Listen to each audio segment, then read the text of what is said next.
What's going on, everybody? Welcome to Radiovania, episode number 28, your nerdy public radio for all things entertainment and pop culture. My name is Zach Rotello, at Zach Rotello on Twitter, and sitting across from me is the always lovely John Swansong Parker. What's going on, guys? Man, does it feel like it's been like a month since we've done this? It's been a while, definitely. I think the last time we did this was with Kyle, right? Yeah, I guess it must have been that long, right?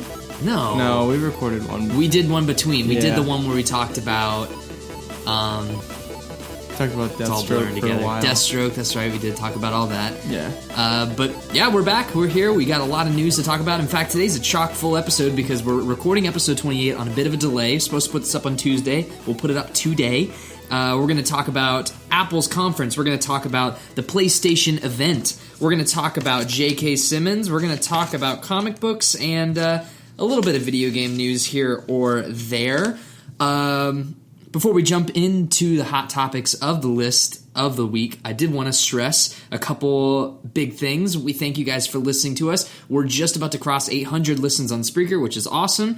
200 listens on our YouTube channel on radiovania.com. So thank you guys for going to radiovania.com and listening, subscribing, and watching all of our content. As always, Radiovania is this little talk show we do. We get together, we shoot the shit. Oh, I already cursed. Damn it.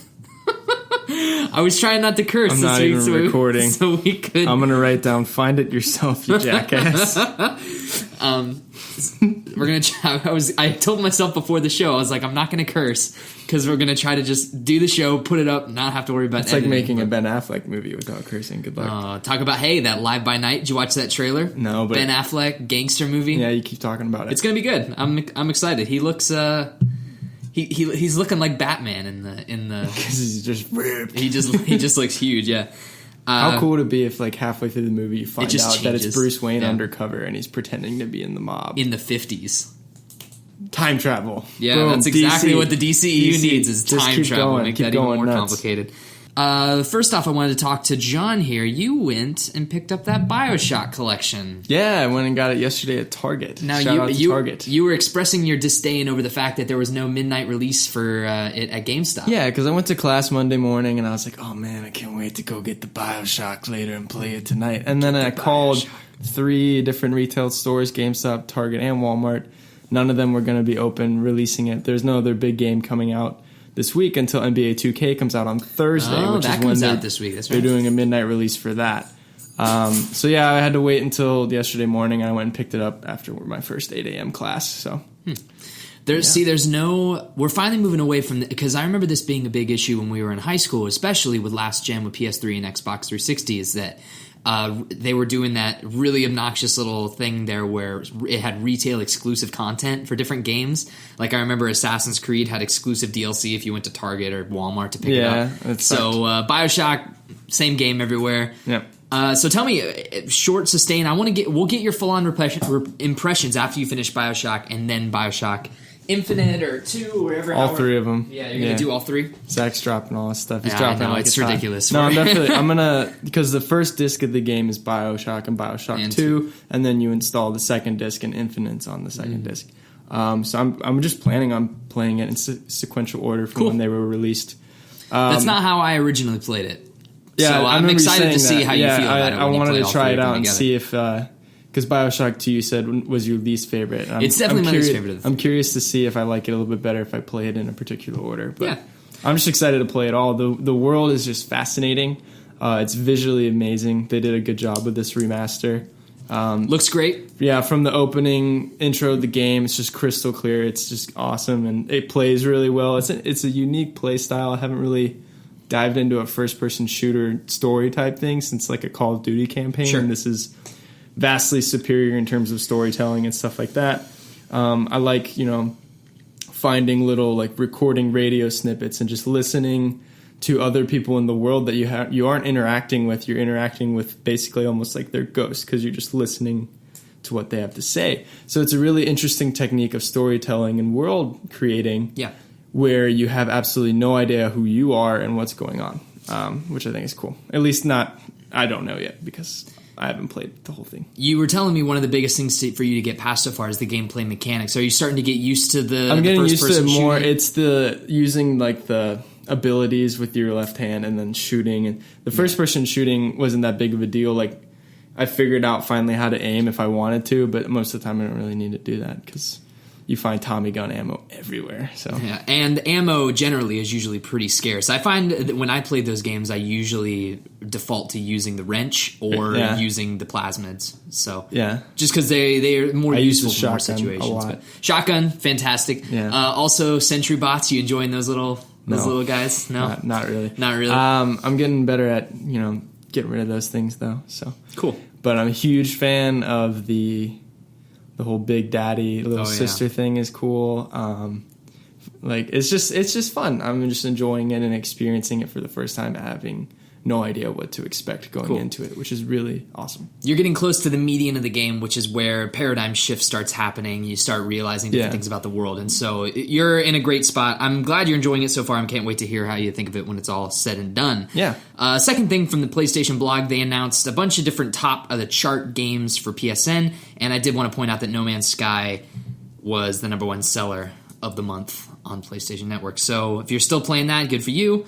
I'm becoming more and more curious as the price of the game is dipping farther and farther down. I'll probably buy it once it gets to that like sweet $30 to $35 range. Yeah. I feel like I might pick it up then. 20. Also wanted to point out that the Pokemon Go buddy system is out, ? I got it on my device. The update went live yesterday along with iOS 10, which we'll talk about here in a few seconds. But I messed around with it today. I got my Ponyta by my side and getting some candies, racking up some points. It's fine. Yeah, whatever. I'm still nowhere near getting all 140 or however many are in Pokemon I haven't Go, done the update yet, so I haven't played probably since when you came and we went around that one day. I'm still, every day I'll open it up for a little bit. Problem is my school's campus is kind of terrible when it comes to Pokemon. Very scarce. Yeah. Very scarce. Although there is a coffee shop nearby that has a pretty frequent Magikarp spawn, which is cool, but still 2 a day. Still fishing for that Gyarados, yeah. Go fish. See you in 5 years with your Gyarados. I've got a prayer. 5 years. Yeah. So, John, why don't we take a sharp turn and head... It's like, you said I'm Ron Burgundy? Yeah. And let's talk about the Apple conference. The Apfel conference. Ja. Das Apple. Das Apfel conference. So Apple came out this past week, and they debuted the iPhone 7. They debuted the Apple Watch Series 2, along with a bunch of other stuff, including all the updates to the phone, iOS 10, detailed some games, detailed some processing stuff. A lot of it wasn't super interesting, so I boiled it down to the big selling points. They announced that iPhone has officially sold over 1 billion devices. It's like that's like a tenth of the population. Yeah, you're like McDonald's at this point. Yeah, like everyone's had McDonald's before. It's pretty much ubiquitous. And if people are moving over to Android, people are doing whatever, I keep seeing articles where people are like, Android is finally there. It's finally the time of the Android. All right. We'll see about that. Whatever. Samsung. They're going to turn it around eventually, quote unquote. They announced that Pokemon Go is coming to the Apple Watch, not in a full capacity like it is on the phone. Of course, you have to have your phone in your pocket still to tether to your watch, your smartwatch, which is still the big deterrent point for me with smartwatch. I want the day they come out and say that you can have a watch and you don't need to have your phone in your pocket. That's when I'm starting to get interested in the concept of wearable tech. Yeah, but it was cool. They talked about how when you're out walking your Pokemon, or you're going and catching stuff or passing Pokestops, it counts your calories burned and steps taken. Really fascinating. Like actually pretty cool. So for people that are into the health as well as the game, it's a cool peripheral for you to check out. With that, they also talked about Apple Watch Series 2. $369 for the Series 2, and Series 1 has dropped down to $269 US. Neato. You ever thought maybe the Apple Watch if you got one for free, how often do you think you'd use it? If I got one for free, I would use it. I don't like wearing stuff on my wrists though.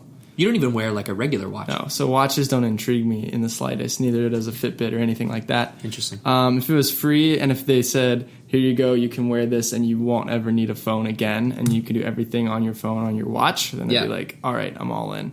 Cool. But until Tony Stark invents that, I don't think we're going to be... Apple Watch Series 3 by Tony Stark. By Stark Industries. Yeah. Then they came out, talked about the iPhone 7. I'm doing this a little bit out of order because I'm saving the big one for last. The big one. They came out and talked about the iPhone 7. Redesigned home button with Force Touch. It's solid state, which is cool news for me. This is one of the... See, I've been kicking this idea around. Verizon's doing a thing where you can sell your... I've never sold an iPhone. I have every single Apple product I've ever owned since my first like iPod black Touch. Box, you hanging on your wall. I just keep them in a drawer. Like they're not collecting dust. Like I clean them or whatever. But like in a figurative sense, they're collecting dust. But it's like I would be so scared to get rid of an Apple product because of what happened last summer with the iPod Classic, and they were going for like $700 to $800 on eBay or whatever. So I'm scared to give away a device. Like the Classic series, the or like touch, the scroll wheel with one? the big 256 gig, the one that you have. Yeah, those things go for like so much money. Hey, those things are awesome. They're great. I wish I had one of those. I'm not even scratching the surface on the capacity of my iPod. It's great. Yeah. That I've been thinking, that was one of the best purchases I've ever made in my entire life. My first iPod was like a... It's like car, iPod, Obi-Wan lightsaber in costume. There you go. Wii U. No. That's in like the bottom rung. Definitely in the bottom. That's like a... It's like not a drunk the worst decision I've ever made purchase-wise. No. But it's by no means the best. No. Not even close. No way. But I didn't lose money spending games on it, so you could justify the purchase because I haven't bought a lot of stuff for Smash and Mario Kart alone justify the I don't purchase. even have Mario Kart. I just have Smash. I had Infinity for a little bit, and then you were like, why are you playing it on this? Like, this is awful. And I was like, oh, yeah, okay. And then you played it on the PlayStation and realized that the Wii U was basically going at 1 frame a second. Yeah, it's awful. Yeah. But anyways, I was looking at it on Verizon. They're doing a thing where you can trade in your old phone, pay off the cost of the upgrade, so essentially you would just be paying for the monthly cost of the phone or whatever after that. Thank you. And I've been thinking about it. I've been kicking around, and one of the things is that I've already had to go to Apple Care with my iPhone 6s Plus once because the home button freaked out on me and stopped working. So I think a solid state home button is totally a smart idea. They introduced a couple new colors, including Jet Black, which is the Smudge Fest City thing. You got not even blacker than that. No way. Oh yeah. Well, because this is cosmic black, right? I think that was still in the space gray. I think that was when they were calling it space gray. The back is like a charcoalish gray. Yeah, and now it's just all black. It's just completely like it's like the Wii U over there. It's like that. How gross that is. Oh, that's disgusting. Yeah, I know. Clean your phone. I don't know how to clean it. Get a wet wipe. Get a baby wipe. Wipe it on that thing. All right. They announced that I'll do the that iPhone after 7. The show. Yeah, the I iPhone 7. Just get a new OtterBox. Honestly, this is getting. Probably just get a new phone. You have to charge yours like every 5 hours. I do need a new phone. Yeah, I'm just gonna wait till the upgrade though. Yeah. They announced that it is now water and dust resistant, which is cool. That would help. Optical image stabilizer with a wider aperture, brighter LED, and 12 megapixel camera. The iPhone 7 Plus has 2 cameras, a wide angle and a telephoto, and it adds for shallow depth of field and other neat things. Stereo speakers, so it can determine whether your phone is standing face up or laying down on its side, and it can give like speaker quality sound in a stereo environment. So almost functions like a regular Bluetooth speaker. Yeah. AirPods with travel case and charger, which are Bluetooth headphones, the ear pods that we'll talk about here in a few seconds. Performance benchmarks with an A10 Fusion chip. No more 16 gigabyte base model. The base model, the smallest storage, is now 32 gigabytes. Heck yeah. $649. Comes out September 9th. Pre-orders are already live. Pre-orders are live September 9th, which was a couple days ago. And iOS 10 dropped yesterday. And the big thing that's got everybody's jimmies in a rustle is that they've removed the auxiliary import. They have switched to all Lightning in to your your earphones, Bluetooth audio, wireless audio is what they're pushing for on this iPhone 7. That's been the big hot button topic.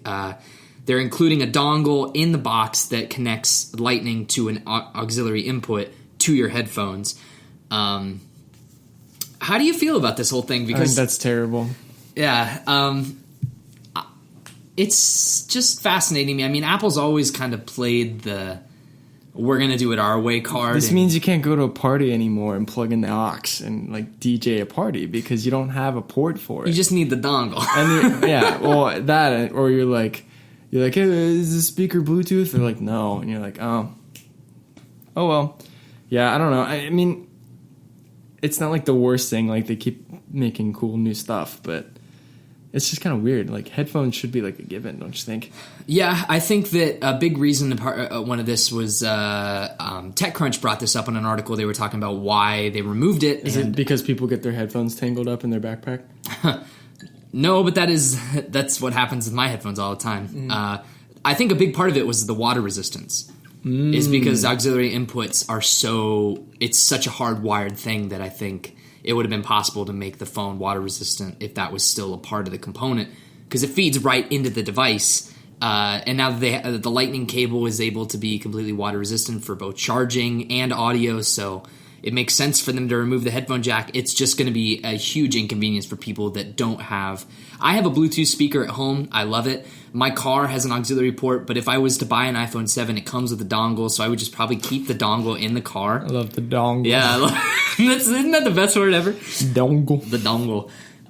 So I understand why people are up in arms about it. I do think that wireless audio is going to become way more popular in the next 5 to 10 years, but... Sure, just like VR. Yeah, but Apple, Why Apple do we need cables anymore? Everything's hands-free. Yeah. They're just going to download it into your brain. You're not going to need a phone. You're just going to be like, play Rihanna. Just feed me food through my brain. So you're like a replicant from Blade Runner. So I understand why people are up in arms, but we'll see about that. We'll see how it goes. And then the big piece of news before we switch over is that Miyamoto comes on stage at the Apple event in San Francisco and announces Super Mario Run. This was a big part... This is the end. Hold your breath and count to 10. This was the mysterious fifth pillar. They talked about Miitomo. They talked about Animal Crossing, Fire Emblem. They talked about Pokemon Go. And people were wondering what that big fifth Nintendo iOS mobile game was going to be. Turns out it's a Mario game for iOS. It's going to be a one-time pay. It's not going to be free to play. It's going to cost money. It's being developed right now in concurrent with whatever the Mario team's project is working on. No one exactly knows who is working on this game. They know it's in-house Nintendo, but there's quality developers working on it that's in-house. So from what it looks like, it's when you start the level, Mario runs to the right and doesn't stop. They wanted to stress you can play it one-handed, so you can jump over enemies, stomp on enemies, climb blocks, hit the blocks, get coins. And it looks like it's just going to be a high score sort of chasing thing. What? He doesn't stop moving. No, he doesn't stop moving. Constantly scrolling. And on the thing that they showed, there were six worlds. I guess it was like World 1, 2, 3, 4, yeah. And they each had 4 stages leading up to a boss. And they even showcased what it was like. And it is straight up Mario 1, where Bowser's on the ropes. You jump over him, and then the bridge falls, and he dies. You hit the button. Yeah, you hit the axe. How much or whatever the button would is. they say this was going to cost? No announced price date. What do you think? If you were this if you is were really a betting this is man, interesting. See, I don't know. I think Nintendo. I got to figure. A lot of people have been quick to compare this to Square Enix. That Square Enix puts up all the Final Fantasy games, or pretty much all of them, on iOS, but they charge $15 to $20 for a lot of them. I think Final Fantasy VII is in that $14.99 range for iOS. And a lot of people give them crap because they're pretty bad ports to iOS. Oh, yeah. And I wouldn't want to play it. I wouldn't want to play a full-fledged role-playing game on a touchscreen. That just doesn't sound like what I'm about. But a casual, but a casual game like Mario, I honestly think they'd be foolish to charge more than $10 but I do think that it comes out, they're saying tentatively December. They're already putting up, you can't really pre-order it, but you can have the Apple Store notify you when it's available for purchase. I got a feeling like it's going to be like $6.99. I'm going to go $9.99. You're going to go $10. Okay. I think that's fair. I would also pay for it too. I will pay for it, yeah, definitely, because this sounds like the best Nintendo game in a while. Smash Brothers. Which is it's interesting to me also because have you played any of the Rayman Jungle Run games that are on iOS? No. They're good. They're essentially the same concept, but it's with the Rayman. Did you play any of the the new Rayman games that they put? They're really, really good, and they're really good platformers. Better than some of the new Mario games that they've been pooping out. Sorry, trying not to curse. Crap's fine. Crap's fine? Yeah. They've been crapping out? I mean, we're not... Never mind. We're not in kindergarten? Yeah, I was going to say you don't have to put a nickel in the jar. And so, I don't know. I think you're probably right. $10 is... I think $2.99, $1.99, I think is cheaper than what Nintendo wants. And we also have to remember that Nintendo needs money right now. They're bleeding, dude. They are bleeding, It's bleeding cash. Out. All those coins that Mario's collected over the years, they're just coming out of his butt. Yeah, it's no good. Oh, Luigi, I could stop in the league. So we'll see what happens here. I'm curious. We'll see how it goes when when that game does come out. Though we'll have full impressions and we'll see what happens. Yeah. My thing is that $10.99 is going to be a lot if those are the only stages available. Those 6 worlds. They'll add stuff. It has to be a full-fledged experience. Yeah. Now the PlayStation event. Let's go to a more somber event. Yeah. Right after the Apple conference, PlayStation went live in, I believe it was New York, and New York. The whole event was centered around 2 things: the PlayStation Slim and the PlayStation 4 Pro. Andrew House took the stage at the very beginning at I have written down in my notes, super unglamorous conference. It was not at all the E3 Sony. It's not at all the PlayStation 4 Sony that we've known, which is not a bad thing. It's a tech presentation. I don't think anyone expected it to be this giant showcase. Was it like standard PowerPoint? Yes, it was very much. It was a PowerPoint. Yeah, it was a 2-screen PowerPoint with Andrew House and Mark Cerny standing on stage and talking about it. They announced the PS4 Slim. It comes out September 15th, $299 US. We knew about this one from the leaks and everything like that. That is tomorrow. Holy cow. So yeah, if you're listening to this on September 14th tomorrow, you can go get your shiny new PS4 Slim. What color is it? It's just gray. It's the other half of the top of the PS4. So you know how there's the glossy, it's the matte side. I'm coming around on the PS Slim. If my PS4 ends up slowing down or starts wearing out, I'll probably just upgrade to the Slim. Same space, right? Yeah. In fact, no, I think it is the same space. I don't think there's a terabyte option for the Slim. Bummer. But then... But the Pro has a terabyte option. Yes. Well, that's intriguing. Let's talk about this. So they moved over and started to talk about 4K and HDR. They specified exactly what they meant by 4K and HDR, and then they moved into the PlayStation 4 Pro, and they've officially announced it. It's not intended to blur the lines. The goal is to deliver high-clarity gaming graphics. It has a 1 terabyte hard drive, so double the size of the current PS4, the base model. It outputs in 4K, but nothing is natively rendered in 4K. Games that are going to be put on the PS4 Pro have to be patched by the developer to work on to have output to 4K resolution for 4K TVs. They also announced that it's going to be a big part of it is the HDR support, but they just announced that on the newest PlayStation 4 update, which you downloaded the other day. Yes.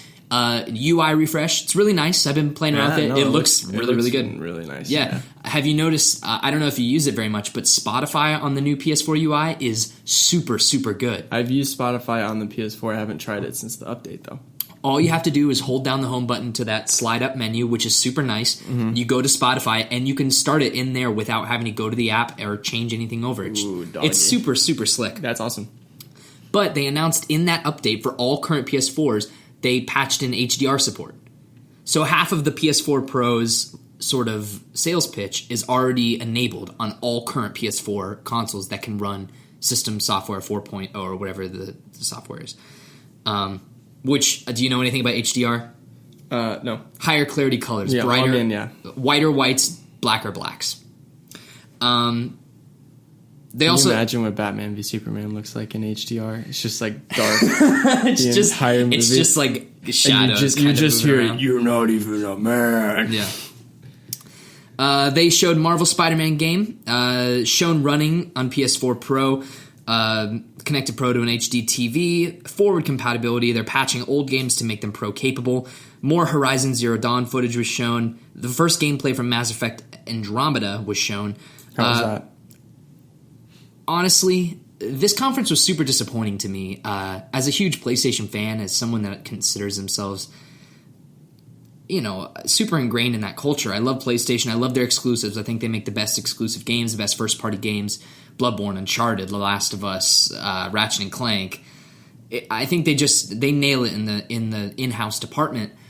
My problem with this is that the things that interest me most about PlayStation are not the high-fidelity graphics. And while that's a huge point for moving on in console spaces, I'm not about to drop another $399 on a console just because it looks a little bit better, and I don't even have a 4K TV. So the whole conference, for me, I was just like, all right, let's show the games, because I'll be interested to see what cool games look like running. But I was watching it along with everyone else that was watching it that wasn't at the conference on a Twitch stream online on my terrible Lebanon, Ohio internet. And so, of course, Way to go, Lebanon. I can't see the high-fidelity games that they are streaming at the conference. And so, yeah, like, Spider-Man PS4 looks awesome. Mass Effect Andromeda looks awesome. Spider-Man? Is he just running around? No, there was no gameplay shown. It's just cinema. It's almost the exact same thing. They showed a close-up on Spider-Man. You get his kind of suit. He's on a light post. Yeah.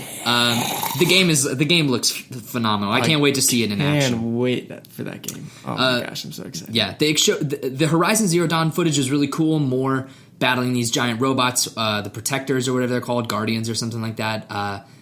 Game looks beautiful, fluid. Then they showed Mass Effect Andromeda, which I've never been huge in the Mass Effect series, but people have told me that it's something that I need to go back to. Yeah, well, I was talking to Kyle about this yesterday because I was talking to him about Bioshock because he asked me about how it was and stuff like that. And in terms of story-driven first-person shooter games, that seems to be the two most popular ones, at least within the past couple years, is between Bioshock and Mass Effect. Mass Effect is third person. You sure? Mm-hmm. Well, then he needs to fact check himself because he told me. Maybe he just didn't understand what you were saying. But yeah, Mass Effect. That happens a lot. Mass Effect is over the shoulder. It's like Uncharted. Oh, really? Yeah. Oh, I want to play that then. In fact, there might be an option where I think it might be. You know what? You might actually be right, because I think there might be a mode where it's like Skyrim, where you can swap between first person and third person. But the demo they showed it at the PlayStation event was all shown running in third person. What about the other three though? I've never played them. Oh, see, I think those might be first person. Okay. Yeah, we'll have to do a check on that one. Yeah. But if you know at home and you're smarter than us, congratulations. If those games were ever remastered for PS4, which I've heard so many rumors that EA's been kicking it around, I'll totally pick that up because you get a remastered. You get a remastered. So far, that's been this last year. Is just hey, you want new games? No. Well, I kind of like it because I don't have a PS3, so a lot of these games that I wish I could play, I can't, and now I can play them on PS4 and get trophies for it. So that's kind of neat. The thing that irritates me is that so many of them are still $59 games, and we'll get to that. Not Arkham. Yeah, we'll get to that here in a little bit. But I was super disappointed by the PlayStation event. I excited myself, I think, a little bit too much for wanting to see games. Wasn't a games conference; it was very much a tech conference. The PS4 Pro comes November 10th, 2016, $399 US. What do you think about it? Does the idea of a Pro interest you at all? Yeah, if mine starts to die or something like that, the Pro is where I would go as opposed to the Slim. Really? Probably. Yeah. And why is that? You don't have a 4K TV. You don't know what the future holds. That's true. That's actually a good point. That is a good point. Somewhere down the line, maybe 4K TVs start lowering in cost. I'm sure, because Uncharted 4 they announced is one of the games that's Pro patched. Can you imagine playing that game on a 4K TV? I can only dream. Oh, doctor, that'd be incredible. Yeah. So yeah, I can see why it would be so exciting. It's just for me right now, financially and emotionally, he's not. Emotionally, I'm not quite there. All right. So we're out of the weeds. Ruffle your papers, Ron Burgundy. J.K. Simmons has wrapped Justice League. In a talk with E.T. about his recent film The Meddler, which is out now in home video, Simmons talked about his time spent acting in big-budget superhero films and smaller independent films in equal measure. When talking about Justice League, he said, "My part is done. They are filming that for basically most of 2016, so some of the superheroes are still at work in jolly old London, but I'm back at home with my family." Way to go, JK. So JK's wrapped on Justice League as Commissioner Gordon. I don't think Gordon has a big role in the movie, so I think... That was what I wanted to ask you. My question is, how do you see Gordon playing into Justice League? What do you think he'll be doing? They talked about, when they had the press visit like a couple months ago over the summer, they talked about the scene that they were allowed to watch while they were filming. And it was J.K. Simmons, Gordon, talking to Batman, Wonder Woman, Cyborg, and Flash on the rooftop of the GCPD building next to the Bat Signal. Cool. So I imagine all of his I think his role is going to be very minor. Like, he's not. They already have a large ensemble they have to deal with. But it'll be nice to have him in there. And we know how well they handle that. 10 minutes. Maybe 10 minutes. Maybe, yeah. I think it might be even less than that. I think 10 would be a nice max. If Jared Leto was in Suicide Squad for 10 minutes. That's what I don't want to happen, though, is to just be like, here's Gordon. And you're just like, oh. Here's Gordon. You're like, he's great. Wow, that scene was really awesome. Oh, wait, come back. Yeah. And he's already gone. So just play your cards right this time, guys. Yeah. So we'll see. I've heard he looks like the animated series Gordon, though, so I was just like, I was all I'm disappointed that we haven't seen screenshots. I don't want to see it. I want to see it. I'm not gonna, as soon as that leaks, I'm heading straight for the cavalry. I'm taking the opposite of the BVS approach, which is to just steer clear of as much as I possibly can. I thought you tried to do that with BVS too. No, I didn't. I watched all the trailers and stuff like that. And trailers are different. You have to watch trailers. No, and I also read a lot of stuff before I saw it and whatnot. Speaking about DCEU and casting and people and cast, Joe Manganiello, I think is how you pronounce the name, Joe Manganiello is going to play the villain Deathstroke in Ben Affleck's movie. So last week we reported on the fact that Deathstroke footage was teased by Ben Affleck. Well, we now have an idea of who's behind the mask. The Magic Mike actor will play the DC villain Deathstroke in Ben Affleck's upcoming solo Batman film. DC Entertainment President and Chief Executive Officer Jeff Johns confirmed in an interview with the Wall Street Journal.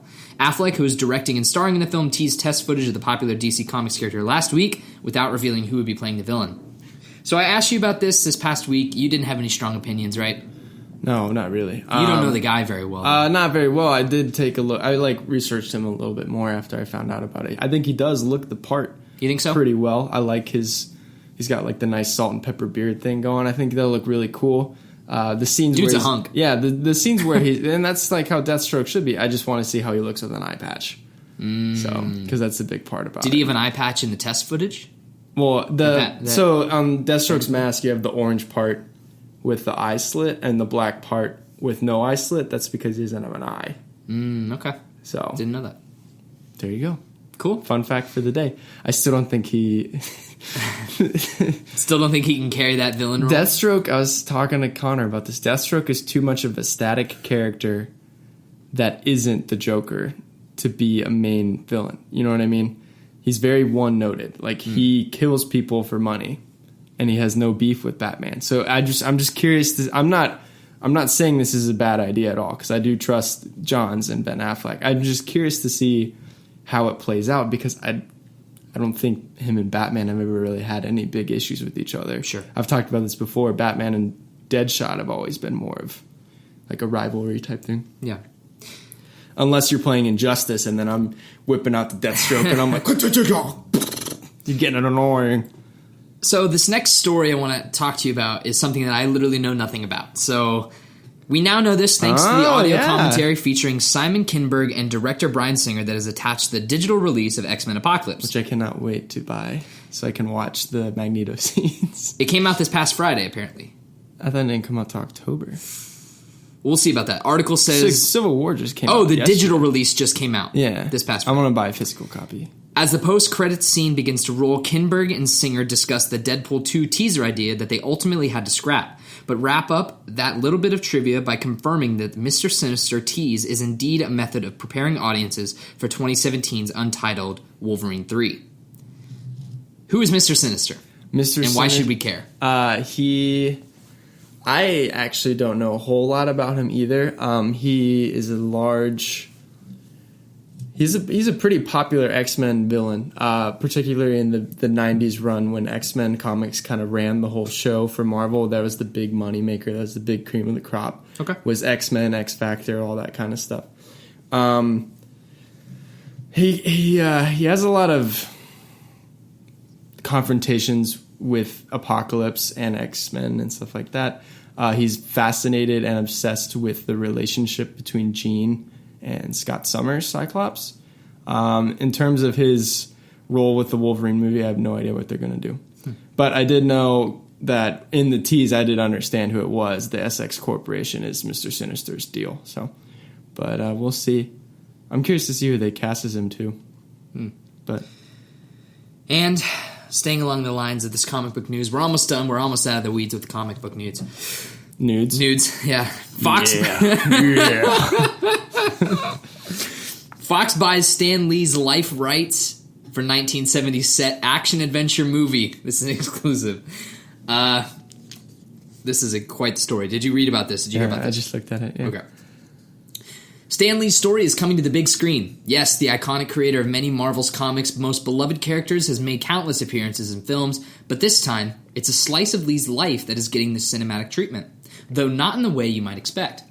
20th Century Fox, the studio behind the X-Men and Fantastic Four franchises, has acquired Lee's life rights. Those really good Fantastic Four franchises. Yeah. Has acquired Lee's life rights with a goal of creating a period action-adventure movie, The Hollywood Reporter has learned. Marty Bowen and Wick Godfrey, the producers behind such movies as Twilight, The Maze Runner, and the upcoming Power Rangers, are attached to produce what is described as being in the tone of Kingsman, The Secret Service, or as one insider put it, Roger Moore's 007. With Stan Lee. Lee and Gil Champion, Lee's partner at POW Entertainment, will executive produce the project. Excelsior. How do you feel about this piece of news? I can't wait to see it. This is weird. It's out there. This is totally weird. Definitely out there. A documentary on Stan Lee's life sounds fascinating. This sounds so bizarre. This has like never happened ever in film. I don't think so. Is it going to be fake? It's just going to be like a faux documentary about... Probably, yeah. Or a mockumentary. So... Their goal is to introduce Stan Lee into the cinematic action-adventure movie and then eventually have him join the Avengers. Yes. Yeah, that's exactly what they're going to do. You caught on. You're so smart. Ridiculous. He's going to take over S.H.I.E.L.D. Him and Nick Fury. They're going to do like a good cop, bad cop kind of thing. A buddy cop with Stan Lee and Nick Fury? Get in the car, you geezer. Hold on a second, spider friend. Yeah, so that's an interesting piece of news. How do you feel?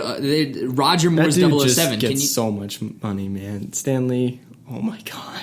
I mean, dude has such a legacy. It's going to be a sad day when he finally solid departs gold us. clothes, probably. I imagine his life is very much like Hugh Hefner. Yeah, that's funny because he played Hugh Hefner in Iron Man. It's true, he did. Lego Harry Potter is being remastered. Lego Harry Potter Years 1 through 4 and Lego Harry Potter Years 5 through 7 are being remastered on a single disc for PlayStation 4.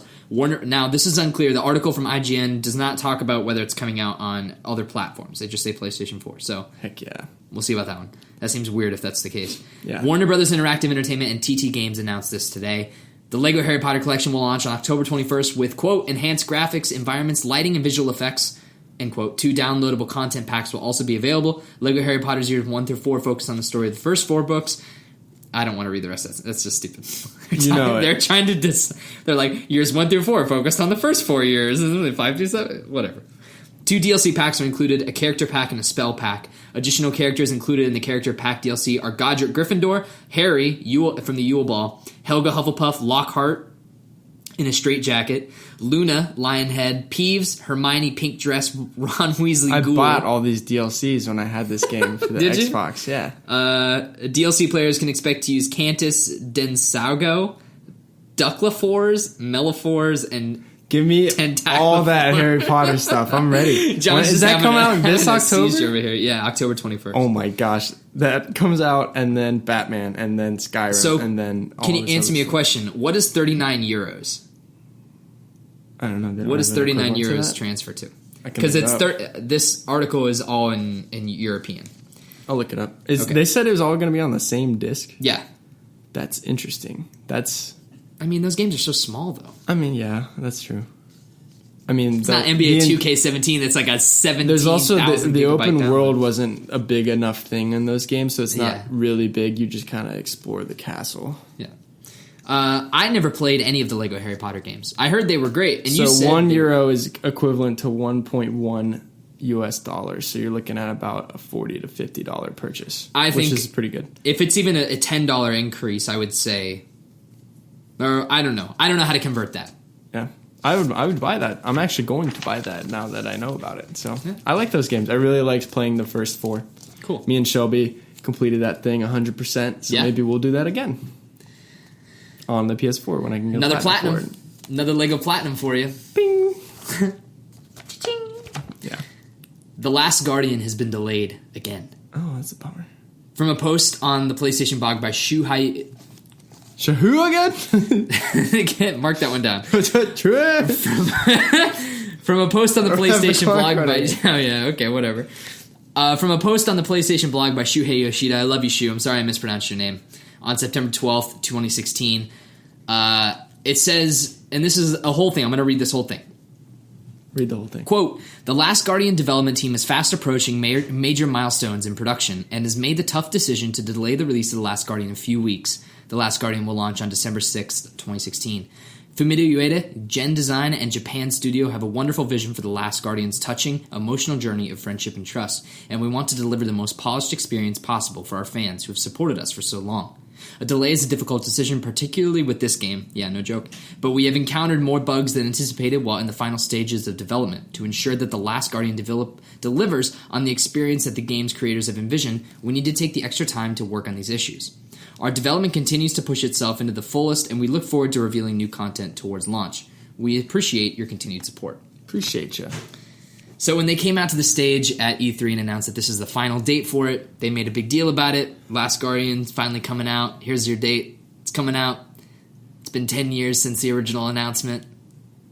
And we have to wait another month. So I think this is totally... I mean, my thoughts are echoed with the rest of the video game journalism world is that this is just embarrassing at this point. Oh, yeah, definitely.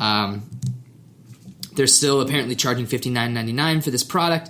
They've been working on it for like 10 years. This team has gone through different changes and developments, and it's just been a completely ridiculous thing. And so I'm excited to play it. That trailer from E3 made me a little weepy-eyed just because it's so...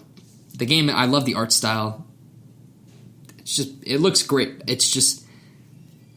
Why did they have to take this long? It's just... I can't. It's just ridiculous to me. Yeah. And then our last piece of news before we segue into our breakout topic, there's a Batman Day sale going on PSN right now. So, John, why don't you tell us a little bit about Batman Day? Batman Day is one day a year in September where you celebrate all things Batman. You have to wear an entire Batman costume for the entire day. Really? No, you don't. I was going to say, those are really specific guidelines. They basically just celebrate the publishing birthday of Batman. I think we're coming up on 78 years now of Batman because they started to have Batman Day after the 75th birthday of Batman. Basically, comic stores, they give you... I think this year they're giving away Batman #1 for free. Or something like that. The Tom King and David Finch book that's going on right now. So on PSN right now, they're doing a Batman Day sale, and I think it lasts until... Sunday? No, Sunday, I'm guessing. Probably Monday is when their sales... So, like, probably Sunday night. So Monday morning at 1 in the morning or 1:01 What do they got? a.m. The big one...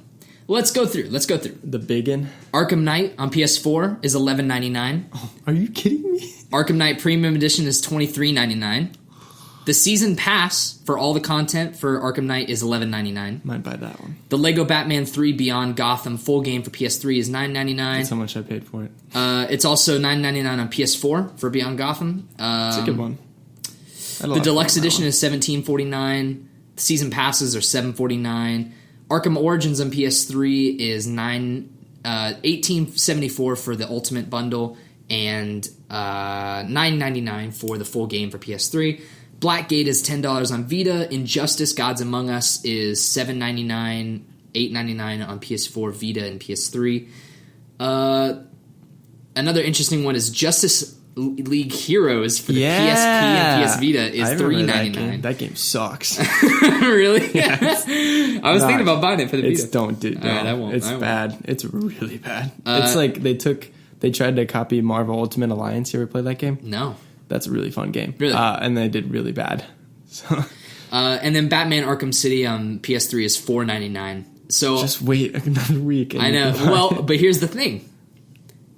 Batman Return to Arkham on the Batman Day sale is on sale for $44.99. For pre-order? Yeah.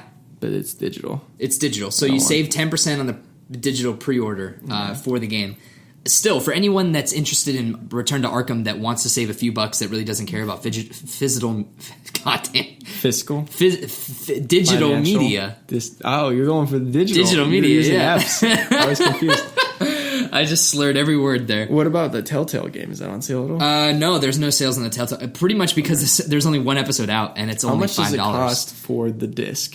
For the whole season? Yeah. They haven't announced a physical, or maybe they did announce a physical copy, but it's the season pass is $24.99. Okay, yeah, I saw it when I went and got that yesterday. Bioshock, yeah. And I was like, I can't buy it. I can only have one. So that's it. So if you're interested in Batman at all, PlayStation's got, and if not, plenty of Batman sales for you. Get out. And John, that concludes the news for episode 28 of Radiovania. Now, we were going to talk about Batman, right? For Batman Day. Yeah. Absolutely, yeah. Happy birthday to you, Batman Crusader. So talk to me about the Batman. Are we doing this now? Yeah, let's just do it now, because we'll cut this out. We'll section it off. If you've never listened to Radiovania before, welcome to Radiovania, at Radiovania on Twitter. I'm Zach Rotella, at Zach Rotella. Sitting across from me is John Swansong Parker, at Dat John Parker on Twitter. And we're a huge... Between the two of us... If there's a show where we don't talk about Batman, then we're probably not even there. Did we even have a show? It's like the tree falling in the woods. Yeah. Does it make a sound? If a Batman falls in the woods and no one's around, does he make a sound? Yeah, so to start this off. Yeah, start it off. The At Dat Corner, we've been talking about how it's been... true. This is a good way to start the breakout. The title has been like, a work in progress for, 20-something episodes now. But what I was thinking is, because I was thinking of what I wanted to talk about for the Batman Day. And I was like, you know what? And it just came to me, and I was in class, and I was just like... Like a vision of God in the like a Jesus in the toast, What we're going to do now is, instead of calling it the At Dat Corner, we're just going to say we're going to take a trip to the Dat Cave. Wow! A round of applause. I'm actually really impressed. The Dat Cave. The Dat Cave. All right, so we're going to the Dat Cave. We're going to the Dat Cave to talk about the Bat Cave. You have to play a couple notes on the piano, and then you go down to the Dat Cave. Yep, exactly. Yeah, or you flip up the George Washington statue and you hit the button. So anyway, so Batman Day's coming up. So I think it'd just be fun to just kind of free ball this, a little bit. Really, free ball it? Yeah, just kind of talk about some stuff. Okay. We'll do a little bit of structure to it. All right, so what was the first part of structure? But what I wanted to talk about is favorite incarnations of the Batman. Okay. This is across all forms of media. All forms of media. Media. Okay. So let's start off with you. Some memorable incarnations of Batman for you over the past, life. Well, I'll never forget the first time I saw Batman Begins. Was that your first exposure to Batman? No, definitely not. Do you remember what your first exposure to him was? It had to have been probably the animated series. What's funny is I do remember when I was a kid, and I would love to look this up. So I'm going to try while I'm talking about this. Yeah. I think my first exposure to Batman was watching reruns. It's kind of muddled because it started at an early age, but it's either between the animated series, reruns of the Adam West TV show, or reruns of the Super Friends, which had Batman and Robin in it. In terms of a comic perspective, my first real exposure to Batman was when they did the Batman Adventures, which was kind of like, you could see commercials for it on Kids WB and stuff like that, and it was during when Justice League was coming out and whatnot, and it's basically a comic book that's drawn like the animated series. So my first ever Batman comic is a Batman Adventures. It's got a cool cover where Man-Bat's holding Batman over his head and stuff. Oh, wow. Yeah, I have it framed in my room. It's really awesome. That's cool. Yeah, not even a great comic book, but it's just, special to me and stuff like that. But yeah, I mean, first exposure is always a little muddled just because he's kind of a character that's been around in our lives for a while, just because superheroes are around, from an early age, so it's hard to remember the first thing. Sure. But I think it would definitely probably be something TV-wise. I don't think I saw my first Batman movie until I saw the 1989 Michael Keaton, Jack Nicholson Batman movie when I was in like middle school or something. But so I'm trying my best to look this up. You might actually be able to help me out here. Yeah, One of the first memories I have of Batman proper was definitely the definitely the animated series on TV. I remember seeing those, but I wasn't super into those. I just remember watching them whenever they were on. Yeah. Of course, you're a kid. I used to just watch whatever crap was on. Oh, sure. Saturday morning. Oh, yeah. That was the best, is when they used to have on Warner Brothers on Saturday morning. It was the Superman Batman Adventures hour. And you'd have one episode of Batman and one episode of Superman in the span of an hour. It was awesome. Oh yeah, I bet that sounds like a sounds like a good day. That's a strike right in my alley. But I really can't find it. I've been Wikipediaing for a minute. Is it a show? It was based off the art from the animated series, I think. But the whole thing was it was like a puzzle game, and I'm pretty sure I got it free from something. You probably got it from like Burger King. I probably did, or it was like a cereal box Batman game or whatever. Yeah. But I just remember being obsessed with it. And there was this one mini game where it was a maze. It was a maze that you had to go. It was like a totally 2D like sort of animation style game for the PC. And you just went to these different areas of Gotham and you had to solve these different crimes or different puzzles or mini games. And there was one where you had to find, I think it was the Riddler or it was someone, but you had to go down into the sewers and walk around with Batman with this little flashlight and like make your way through the maze. Yeah. And it reset every single time.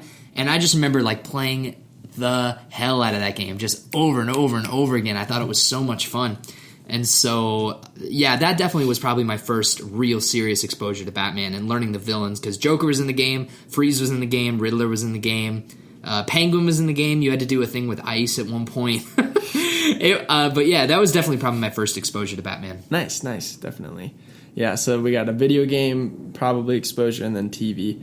In terms of favorite incarnations, let's start with print, because you've read a couple of comic books now that I've kind of force-fed to you. Force-fed me. Shoved them down my throat. Just kind of like really rough estimate, what has been one of your favorite versions of Batman from a media or from a comic media perspective? Because there's a lot of different takes on it. You have your Frank Miller Dark Knight Returns, where he's grabbing people through walls and breaking their bones because they're young and they'll be able to walk again one day and stuff like that. And then you have your Long Halloween with the big ears and these really memorable pieces of art from Tim Sale and stuff like that. So the two that I think about between, and I might be stealing your answer, is Long Halloween and The Killing Joke. Yeah. I was really not disappointed, but I was kind of let down by how The Killing Joke animated movie was, just because I think that could transition to a movie super well. I think that they kind of botched it a little bit by trying to stay too close to the narrative of the story. I think my big problem was that the visual fidelity of the thing didn't look great. You didn't think the art held up compared to the book? I think the book looks eerie and creepy and amazing. really, really good, and I think it did not transition to whatever they tried to do with the TV show, with the movie or whatever. I guess it was a movie played in theaters. You didn't like Barbara banging Bruce? I was fine with that. I liked the Barbara story at the beginning. I thought if there was a way to flesh it out, who better to flesh out than the person that gets shot than flesh out Barbara Spoilers. Gordon? Who cares? Yeah, we're talking about Batman. Get ready for some spoilers. We're going to spoil The Dark Knight. Yeah. Also, by the way. Oh yeah, definitely. So yeah, I vacillate between those, and then The Long Halloween is great because I appreciate the mob story in Gotham. I think that's one of the more fascinating aspects. And that's the thing that Jeff Loeb does really well. Yeah. Is the inclusion of that type of stuff. That's something that wasn't really touched on a whole lot, because why would you do a story on the mob when you have colorful characters like the Riddler and Mr. Freeze and the Joker? Mm-hmm. And I think he does a really good job of coexisting everything with that and making Gotham seem more realistic and gothic. It makes it seem more grounded, and that's what I like about the mob, is that it grounds Batman even more. As the most grounded superhero, you also get him at a superhuman level with the film noir twists. The look of the comic is just fantastic. That Christmas chapter when you get there where you got the Joker, it's just spectacular, man. And the way that they wrap things up in the end, it's a really great book. So I vacillate. Yeah, definitely. I like how the Killing Joke is a short, concise thing you could finish in an hour. Yeah. The Long Halloween took me a few days. I picked it up in bursts. I like kind of pacing it like a TV serial, like a season of a show. So they both have their merits, but those are definitely the two that hit me the hardest. Yeah, for me, it's hard to pick one that stands above the rest. I am a really big fan of The Dark Knight Returns. As I've gotten older, I noticed, because when I first read it when I was younger, I did not like it because it's really dark and wordy. Killing Joke is a really good one as well. Long Halloween is my favorite Batman book, so I won't talk about that a whole lot because we just did a lot of talk about that. I like Scott Snyder's Batman a lot too, from the New 52 run. Not all of it. There are some story arcs that he did that weren't necessarily as good as the rest, but some of his Joker stuff was really good, a really interesting take on the Joker.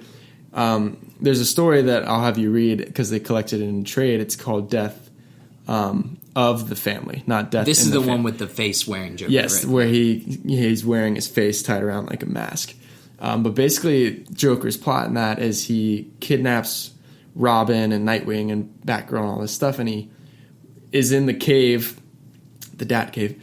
He's in the cave with Batman, and he's like sitting down, and he's like, why do you surround yourself with all these children, with all these people that you call friends, when you know that they don't make you a better Batman? He's like, you know that I'm the reason why you are the best Batman that you can be, because you have to be constantly striving to make yourself better in order to best me. All they do is slow you down. Like they don't love you like I love you is basically what he's talking about. It's really interesting, and cool. I think Snyder does a really good job of playing into the relationship between the Joker and Batman, and he develops that more with the second Joker run towards the end. So those are some really standout ones with that. But you want to talk about film a little bit? Yeah, I think definitively the Christian Bale Batmans are the best Batman movies. Yeah, absolutely. The Dark Knight is one of the best movies of all time. Seriously, and that is the best Batman movie, hands down. Well written, well realized. I'll never forget how big of a shift that was for me in comic book movies after I got out of The Dark Knight, because Batman Begins I saw on DVD, didn't think too much of it, thought it was really cool. I really liked Ra's al Ghul. I liked the whole League of Shadows, and all of that I liked. Wasn't too crazy about Christian Bale. I liked Scarecrow.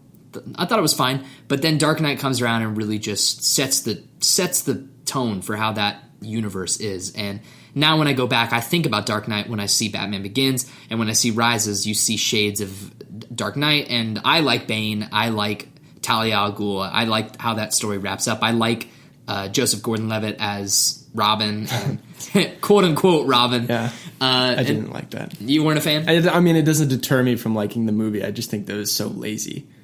Really, you think so? I really do. I think it was lazy. It was like, why would you even dangle that above the fans and just kind of tease it? It's completely unnecessary. It's the I thought he thing. was a great character that he created, and that's what I thought was interesting, is because Rachel Dawes was a character that he created, and I thought John Blake could be a character that he created, and then he's like, this Robin, and you're like, there's no Robin named John Blake. What are you doing? Are you making a Robin movie? No, he's just like, no. It's the Inception top thing. I guess. You're right. He is dangling the carrot, but I thought that was like a good. It's like, oh, okay. So while this whole time we were watching this Batman movie, this is like the story of how the next Batman comes along, because at the end, yeah, like the I cave like him whatever. being the next Batman. I don't think you have to call him Robin. I just think it was a nice for you. I know it's a nod, people, but like the moment that you see him rise up on that thing in the water, and that's what it's called. It's called The Dark Knight Rises. That's when you get to the end of the movie and you realize this is the new Dark Knight. He's rising up. He's going to be Batman. I was cool with that, and I like how they insinuate that the story continues beyond these movies. Exactly. Yeah. And you don't have to make sequels or anything like that. But because Chris Nolan doesn't make a sequel for nobody. Yeah, I just didn't think the Robin thing was necessary. But anyway, besides that, The Dark Knight, fantastic movie. Oh, sure. Heath Ledger's Joker. What's some other really... I love Aaron Eckhart as Harvey Dent. I think he does a great job. Two-Face. Seeing his descent into darkness is really fantastic. Yeah, compared to the really very awful Tommy Lee Jones Two-Face from Batman Forever. Now, can we talk about George Clooney Batman? Yeah, we'll talk about Best him. Batman Let's ever. talk about him. Worst Batman suit, not a bad Bruce Wayne. I think he portrays Bruce Wayne really well. But George Clooney is Bruce Wayne in real life. Yeah, exactly. But when he gets into that Batman suit and he's walking around, and he's got Bat Visa, and like, it's like, dude. And this isn't in his control, but yeah, I mean, that he's not the worst part of the movie. The worst part of that movie is Chris O'Donnell as Robin. I think is not good because Robin's supposed to be like a kid and Chris O'Donnell's like 35. And so he's just like, what's going on, Bruce? I'm Robin. Schwarzenegger, atrociously good. The Ice Age. Atrociously good. Yeah, we should go back and watch that sometime. Oh, yeah. We should do a commentary. I haven't seen... The one that I've seen the least is Forever. I remember that being my least favorite. I didn't like... That's one with Riddler as Jim Carrey. Jim Carrey. Yeah, and no thanks. Val Kilmer's not very good as Batman either. And I don't know why Nicole Kidman's in that movie. Is Batman Forever the Batman movie where there's the gif of him in the thing and he like turns his whole body and gives a thumbs up? Yeah. Yeah. That's a great gif. Because you can't turn the No, neck. he just goes... a thumbs up. In terms of ranking, I don't really want to tie myself down to ranking film Batman because I think the movies, the Christian Bale movies are the best, but I do like Michael Keaton's portrayal of Batman a lot because the one thing that I still don't really like about the Christian Bale or Batman is the gargly voice, which I understand why he does it, but I like how in BVS how they did like an electronic type thing that changed his voice. Yeah, you know what I mean? So I like Affleck, Bale, and Michael Keaton a lot. So I like the Michael Keaton theme music, the Batmobile. Jack Nicholson as the Joker is pretty good. When's the last time you saw Batman Returns with Danny DeVito as the Penguin? Oh, man. That movie... 6-7 years? ...is messed up, man. That movie is just... It's a horror film because of... It's so gothic. It's just awful. Tim Burton, man. It's really Tim Burton-y. Like, the first one isn't as Tim Burton-y, and then you watch Batman Returns, and you have this guy who's half penguin, and he's, like, has a claw hands, and he's just, like... It looks like he's always eating raw fish, and then... Oh, gosh. Anyway, but yeah, Christian Bale consensus, those movies, fantastic. In particular, The Dark Knight. Mm-hmm. I echo that. Visually, I do think Ben Affleck's Batman looks visually the coolest. I think he looks the most comic booky, just because he's a monster. I like the techie nature to Christian Bale, and I think his suit is... I think Ben Affleck looks if we're judging best by most comic book-like, then definitely Batman. But I think best in terms of... Realistic. The coolest looking Batman is definitely Christian realistic Bale. Wise, it's Christian Bale hands down. The suit from Dark Knight when he gets on top of the Dubai Tower and he's floating down. That's awesome. So that's sweet. I like the techie sort of Batman approach. You don't like it when he's fighting a giant alien monster. Not a huge fan of the giant alien monster. No, it's okay. It's abandoned. This whole island's abandoned. Everyone's gone home for the day. But in terms of incarnation, my all-time favorite will always be the animated series. I do think that is the best. I think that's my favorite form of Batman. I love reading Batman comics. I love watching Batman movies, but nothing gives me my jollies more than watching that animated series. Kevin Conroy, I think, portrays Batman really well just by using his voice, where you can tell that he portrays Batman as Bruce Wayne is the mask. And Batman is who he really is. And you can tell because he'll like walk into a party as Bruce Wayne and be like, hey, how's it going, Nick? You know, and stuff like that. But yeah, I love me animated series is great. I love me that animated series a lot. So, all right. Well, what else do you have? Do you have anything else left on the Batman topic? Let's talk about some villains. Because he's got a nice rogues gallery. Excluding the Joker, because we all know that the Joker is the best.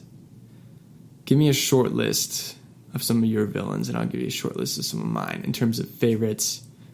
I like the way that Freeze is portrayed in the Arkham games. That's straight out of the cartoon. Yeah, I'm a huge fan of that. Yeah, Paul Dini wrote that part. Do you know Paul Dini wrote Asylum and City? Yeah, he talked about that on the podcast with Nerdist. He talked about when he was writing the Arkham games. Shout out to Paul Dini. Yeah, love Freeze. Also, I've always been a huge proponent of the Penguin. I don't think he gets the credit he should deserve. He gets a lot of credit in that 1966 series, though. Never read it. No, the cartoon the show Adam West. Oh, you like that Penguin? I don't remember Penguin. Mr. Riddler. Fire the catapults. That's exactly the reason why he doesn't get love anymore, is because I like that Penguin the most. Probably the best Cobblepot probably is the Arkham Cobblepot when they're in the museum. And definitely. but even that is still a little cartoony. no spoilers for you for the Telltale series, but I'm interested to where they're taking Penguin in these games. It would actually be really cool for me if they did flesh out that character a little bit more. But yeah, I like Penguin a lot. I think that, like I said earlier, with the Batman and the Mob, I think the Mob lends itself to some cool intrigue stories, which Batman's, in every sense of the word, he's a detective. He should be doing detective things, and who better to detect than the Mob? Yeah. And so Penguin should be the coolest mob boss ever, but unfortunately he's been leveled down to commanding this armies fat, of penguins, waddling, stupid guy with an umbrella. It's like, you could do so much better with the Penguin. I think the idea for him is really cool. Oh, you remember me, right? Yeah, he's really good in Arkham games. I do like that portrayal of Penguin a lot. What about you? Mr. Freeze has always been a favorite of mine because of the animated series. I think they do, in very sparse amounts, they do a really good job with Mr. Freeze. They basically rewrote a really silly C-level Batman villain into a really good Batman villain, and then they shot it back down with Arnold Schwarzenegger. I'm a huge Two-Face fan. I love the whole aspect of Bruce Wayne and Harvey Dent being friends, and then Bruce Wayne being, through transitive property, the cause of Two-Face's creation. I think there's been a lot of different portrayals of Two-Face that have been really good, both from the cartoon and then the Dark Knight, like we just talked about, and even the game, which he doesn't have as much of a role in the game, kind of like Penguin doesn't have as much of a role in the game. They're kind of side story villains, but yeah, I'm a big Two-Face fan. I like Catwoman a lot. Anne Hathaway Catwoman's okay, but that's not really Catwoman to me. She's more of like a spy, it seems, because if you don't have the whip, you're not really Catwoman, in my opinion. But I like the Arkham and the animated series Catwoman, and there's a lot of good comic books. You need to read Hush, Jim Lee's Hush, with Jeff Loeb. That's got a lot of good Catwoman, Batman stuff in there. So I like those two a lot. I like Killer Croc. Not necessarily Suicide Killer Croc. God. Think about that part in Arkham Asylum, like the boss fight with Croc was just so unique, and that was so cool. I don't know. I've always kind of liked Croc. I think visually it's an interesting character. Sure. And Jim Lee also draws that guy really well. Any other big ones that we're missing? Oh, Ra's al Ghul. Really like him. I like Liam Neeson's interpretation of him, but even in the Arkham City, when you get a little bit better of a taste of Ra's al Ghul, he's a little too spiritual for me. Yeah, I like Ra's in the Dark Knight series, where he's very much like it's a very mental sort of, like a wise. Yeah. So you're not really into the whole Lazarus Pit thing? Not really, because that's like his bread and butter right there. So Nolan got rid of that to make his series more grounded. I don't mind the Lazarus Pit thing. I think it's pretty cool. Okay.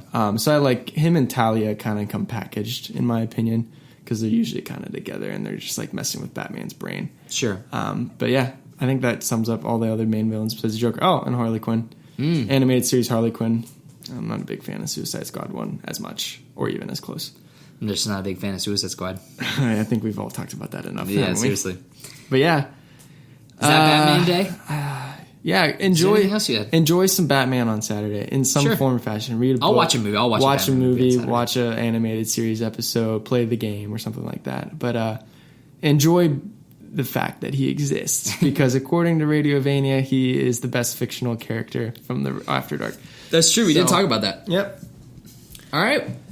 I think that's it. I think we can leave the Dat Cave. So. Leaving the... Yeah, we need to get a sound effect every time we do it. Yeah, that'd be awesome. All right, well, that's your news-based episode and your Batman Day discussion for episode 28 of Radiovania. Thank you guys for joining us. As always, you can tweet me at Zacatelli, you can tweet John at DatJohnParker, and you can tweet the show at Radiovania. Also, email us your questions, your comments, or your concerns to radiovaniashow@gmail.com. Hopefully no concerns. Yeah, if you got any concerns. Yeah, you guys swear too much. Oh, yeah. Hey, we did okay this episode. I only said I did okay. A few things. You messed up a couple times. No one's perfect. One of these days I'll make it a whole show without saying a bad word.